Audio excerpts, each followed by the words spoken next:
Iran এবং ইসরায়েলের যুদ্ধ এখন তুঙ্গে। এই যুদ্ধ সহসা বন্ধ হওয়ার কোনো উপায় দেখা যাচ্ছে না।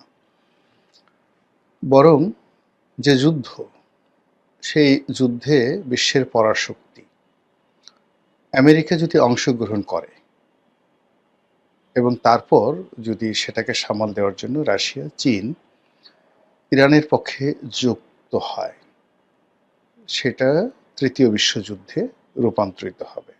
এই গেল এক। ২ নম্বর হলো যে এই মুহূর্তে যদি আমেরিকা নিজেকে দূরে রাখে, যুদ্ধে অংশগ্রহণ না করে, তো সেক্ষেত্রে তার একটা মারাত্মক পরিণতি অপেক্ষা করছে।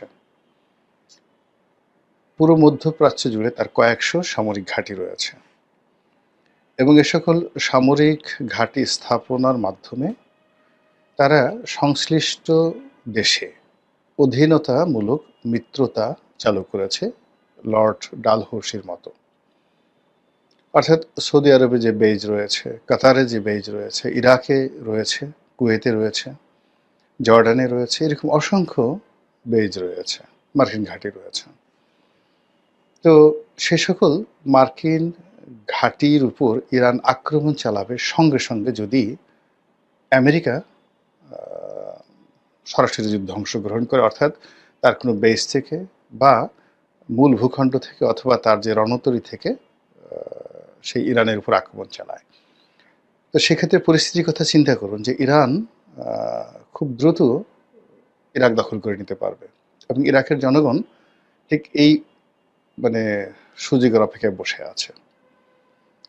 তারপর জর্ডান। ফলে এখন ইসরায়েল আক্রমণ করতে গিয়ে তাকে যেভাবে ইরাক এবং জর্ডানের আকাশপথ এবং সেখানকার সরকার এবং মার্কিন ঘাঁটির যে বাধার মুখোমুখি হতে হচ্ছে, সেটা তাকে হতে হবে না। কুয়েতের ক্ষেত্রে একই অবস্থা হয়ে যাবে। আবার অন্যদিকে যদি আমেরিকা এই মুহূর্তে সেটা গ্রহণ না করে, অর্থাৎ যুদ্ধে অংশগ্রহণ না করে, তাহলে এই ঘাঁটিগুলোর ভবিষ্যৎ নিয়ে যেভাবে সমস্যা হবে, আর উপসাগরীয় দেশগুলো আমেরিকার বন্ধুত্বের ব্যাপারে আশাবাদী হবে না যে তারা কঠিন এবং ঘোরতর বিপদের দিনে ইসরায়েলকে সহযোগিতা করেনি, তো আমাদেরকে কি আর করবে। এখন রূঢ় বাস্তবতা হলো যে ইসরায়েলের যে মজুদ, অভ্যন্তরীণ অস্ত্রের মজুদ, সেই অস্ত্রের মজুদ হাইয়েস্ট এভাবে যুদ্ধ চললে ৮ থেকে ১০ দিনের মধ্যে তা শেষ হয়ে যাবে। আর ঠিক সেই সময় অস্ত্র, গোলা বারুদ সরবরাহ করার সাথে সাথে এখানে তাদের পক্ষ হয়ে যদি প্রক্সি যুদ্ধ পশ্চিমা দেশগুলো না করে, ইরানের মোকাবেলা করাটা কঠিন হয়ে যাবে। তো এইরকম যে একটা পরিবেশ এবং পরিস্থিতি, সেই পরিস্থিতিতে ইরান ধীরে ধীরে এই যুদ্ধটিকে দীর্ঘায়িত করতে চাচ্ছে, রাশিয়াও দীর্ঘায়িত করতে চাচ্ছে। আবার অন্যদিকে এই যুদ্ধের ব্যাপারে আমেরিকা রাতারাতি সিদ্ধান্ত নিতে পারছে না। কিন্তু এই যুদ্ধকে কেন্দ্র করে নানা রকম যে দর কষাকষি, অঙ্ক, সেই অঙ্কের ফলে বিশ্বের অনেকগুলো দেশের রিজার্ভ শূন্য হয়ে যাচ্ছে। অনেকগুলো দেশ একেবারে অর্থবৃত্তে ধনী হয়ে যাচ্ছে, বিশেষ করে রাশিয়া এবং চীন।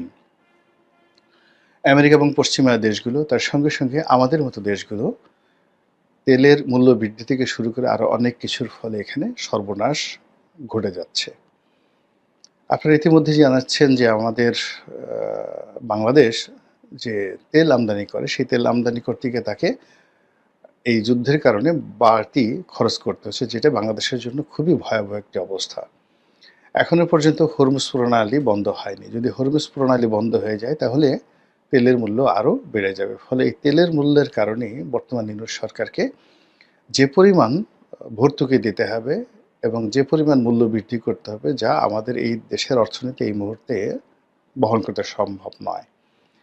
কিন্তু সমস্যা কিন্তু সেখানে নয়। আমরা আজকে যে বিষয়টি নিয়ে আলোচনা করব, সেটি হলো এই ইরান এবং ইসরায়েলের যে যুদ্ধ। এই যুদ্ধে ধরুন ইরানের পরাজয় ঘটল, সেক্ষেত্রে বাংলাদেশে কি পরিণত হতে পারে? আর ধরুন ইরান আর ইসরায়েলের মধ্যে আরও ২ মাস যুদ্ধ চলল, তাহলে কি হতে পারে? আর সর্বশেষ হলো ইরান যদি পরাজিত হয়, আমেরিকা এবং ইসরায়েল যদি টিকে যায়, তাহলে কি হতে পারে আমাদের দেশের রাজনীতিতে? এখন যারা ক্ষমতায় আছেন, মানে ডক্টর মোহাম্মদ ইউনূসের সরকার, তাদের উপর পশ্চিমাদের একটা আশীর্বাদ রয়েছে, অর্থাৎ ইউরোপীয় ইউনিয়ন এবং আমেরিকার। যদি ইসরায়েল জিতে যায়, তাহলে ডক্টর মোহাম্মদ ইউনূসের সরকারের ক্ষমতা বেড়ে যাবে, দীর্ঘায়িত হবে, এবং তাদের সাথে একটা টুস শব্দ কেউ করতে পারবে না।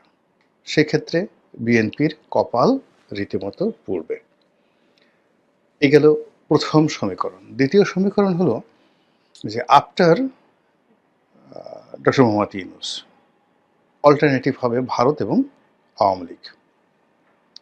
আপনারা জানেন যে মোসাদের একেবারে ঘনিষ্ঠতম বন্ধু হলো ভারত। তো এক্ষেত্রে ইসরায়েলের জয় মানে ভারতের বিজয়।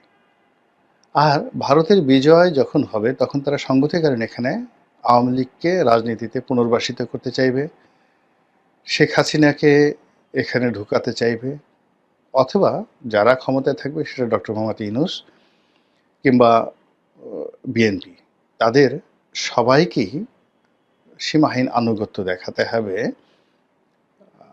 ভারতের প্রতি। এটা হলো ইসরায়েল যদি জয়লাভ করে। অন্যদিকে যদি ইরান জয়লাভ করে যায়, ইসরায়েল নেই, তো সেক্ষেত্রে যেটি হবে, আমাদের এই অঞ্চলে ভারতের প্রভুত্ব কমে যাবে। আমেরিকা নড়াচড়া করতে পারবে না আগামী কয়েক মাসে, কয়েক মাস কেন, বছরও। এই অঞ্চলে তার নিজের দেশে ট্রাম্পের বিরুদ্ধে মানে মানুষ রাস্তায় নেমে আসবে তার এই ভুল সিদ্ধান্তের জন্য, এবং আমেরিকান ইকোনমি তছনছ হয়ে যাবে যদি ইরান বিজয়ী হয়। আর সেক্ষেত্রে ডক্টর মোহাম্মদ ইউনূস এবং বর্তমান সরকারের নাম নেওয়ার মতো মানে কিছু থাকবে না, পালানোর মতো কোনো জায়গা থাকবে না। এবং পুরো পরিস্থিতি, ইরান বিজয়ী হলে পুরো পরিস্থিতি অটোমেটিক্যালি চীন, ইরান, পাকিস্তান এবং সেই সমীকরণে বিএনপির একেবারে নখদর্পণে চলে আসবে। এখন যেভাবে এশরাক নগর ভবন দখল করে সেখানে মেয়রগিরি করতে চাচ্ছে, আর তখন সারা বাংলাদেশ বিএনপি যেভাবে বলবে ওভাবেই হবে। এখন সেই সুযোগটি বিএনপি কীভাবে কাজে লাগাবে, তার জন্যই বিএনপিকে এখন থেকে প্রস্তুতি নিতে হবে, ভীষণ রকমভাবে প্রস্তুতি নিতে হবে যে যদি সুসময় আসে সেই সুসময়টাকে কীভাবে কাজে লাগাতে হবে। আপনারা জানেন যে পর্বতে ওঠার সময় যতটা না সমস্যা হয়, তার চেয়ে বেশি সমস্যা হয় নামার সময়। সিঁড়ি দিয়ে উপরে ওঠার সময় যতটা সমস্যা, নামার সময় কিন্তু শরীর ইমব্যালেন্স থাকে, ভীষণ রকম ইমব্যালেন্স থাকে। ওঠার সময় মানুষ পড়ে যায় না, কিন্তু নামার সময় মানুষ পড়ে যায়। তো কাজেই বিরূপ পরিস্থিতিতে বিএনপি বলেন, আওয়ামী লীগ বলেন, যে কোনো দলে রাজনৈতিক বন্ধন থাকে সুদৃঢ়, এবং সেই রাজনীতি কখনো ভেঙে যায় না। কিন্তু যখন সুসময় আসে, জোয়ার আসে, জোয়ারে মানুষ কাণ্ডজ্ঞান হারিয়ে ফেলে। নতুন জোয়ার আসলে যেভাবে দেখা যাচ্ছে যে মাছ লাফাতে থাকে, ছোট ছোট মাছ ডিম পাড়তে থাকে, বাচ্চা হতে থাকে, এবং জেলেরা মনের আনন্দের মাছ ধরতে থাকে, তেমনি রাজনীতিতে যখন সুসময় আসে, সেই সুসময়টা যদি ঠিকমতো বরণ করে নেওয়ার মতো প্রস্তুতি না থাকে, তাহলে সব কিছু এলোমেলো হয়ে যায়। যেভাবে আগস্ট মাসের 5 তারিখের পর 2024 সনে এনসিপি, ছাত্র জনতা, ডক্টর মোহাম্মদ ইউনূস এবং বিএনপি, তাদের কারোরই একটু প্রস্তুতি ছিল না। ফলে সবাই মারাত্মকভাবে কিন্তু ক্ষতিগ্রস্ত হয়েছে দীর্ঘমেয়াদে। সেই তুলনায় জামাত তুলনামূলকভাবে তাদের প্রস্তুতি ছিল, তুলনামূলকভাবে তারা অন্যান্য রাজনৈতিক দলের চেয়ে ভালো আছে। তো কাজেই আবার যখন একটা সুযোগ আসছে বা একটা পরিবর্তন অনিবার্য, এই মানে ইরান এবং ইসরায়েল যুদ্ধের ফলে যে সমীকরণ আসে, সেই সমীকরণে কারোর জন্য গলার কাটা, কারোর জন্য ফুলের মালা, কারোর জন্য পৌষ মাস, কারোর জন্য সর্বনাশ। এখন যাদের জন্য সর্বনাশ, তাদেরকেও সর্বনাশের জন্য প্রস্তুতি থাকতে হবে। যাদের জন্য পৌষ মাস, তাদের জন্য পৌষ মাসের পিঠা পুলি পায়েস খাওয়ার জন্য তাদেরকে প্রস্তুতি থাকতে হবে। তো যেটা বলছিলাম যে যদি ইরান বিজয়ী হয়, তাহলে পুরো পরিস্থিতিটি বিএনপির হাতে চলে আসবে, একেবারে অ্যাজ ইট ইজ। ইলেকশন হোক বা না হোক, রাজনীতি চলুক বা না চলুক, পুরো দেশের কর্তৃত্ব তাদের হাতে চলে আসবে, এবং এটা বড় জোর 15 দিন থেকে 1 মাস থাকবে।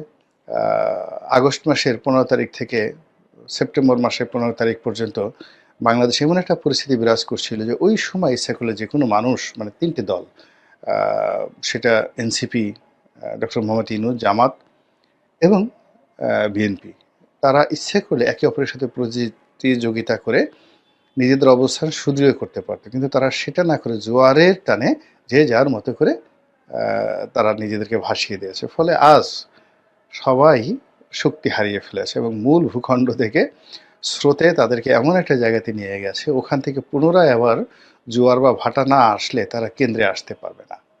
ধরুন চাঁদপুরের মাছ, সেটা জোয়ারের টানে একেবারে সেই জোয়ার তো থেকে আসে, তো চাঁদপুর থেকে সোজা সেই চলে আসছে